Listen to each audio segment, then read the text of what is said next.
نبی پاک صلی اللہ علیہ وسلم نے ارشاد فرمایا سونا مسلمان وہ ہے کہ جس کام سے اس کا مطلب نہیں اس کام کو چھوڑ دے۔ اور نبی کریم صلی اللہ علیہ وسلم نے فرمایا قیامت کے دن زیادہ گناہ ان لوگوں کے ہوں گے جو زیادہ فضول باتیں کرتے تھے، ان کے گناہ زیادہ ہوں گے۔ فضولیات سے بچیں، اپنے اوقات کار زندگی میں مرتب کریں۔ ہم پتہ کیا کہتے ہیں؟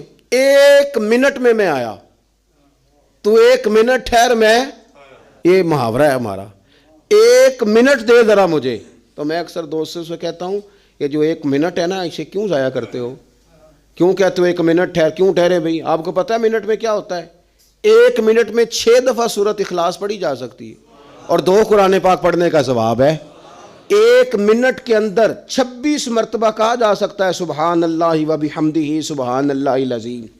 اور یہ وہ کلمات ہیں کہ نبی پاک علیہ السلام نے فرمایا زبان سے کہنے آسان ہیں، میزان عمل پر ان کا بڑا وزن ہے، اور یہ تمہارے رب کے بڑے پیارے جملے ہیں، اللہ کو بڑے محبوب ہیں یہ کلمات۔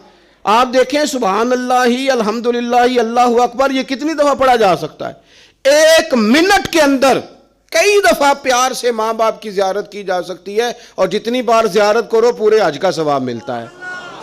1 منٹ کے اندر فون اٹھا کے کسی مریض کی عیادت کی جا سکتی ہے۔ اور میرے نبی پاک صلی اللہ علیہ وسلم نے فرمایا جب تم مریض کی عیادت کرتا ہے تو خدا کی رحمت کا دریا بہہ رہا تھا، تو نے اس میں غوطہ لگا لیا ہے۔ 1 منٹ کے اندر تو کمال ہو جاتا ہے، لیکن شرط یہ ہے کہ اس منٹ کو ضائع نہیں کرنا، اس منٹ میں کچھ کر جائیں۔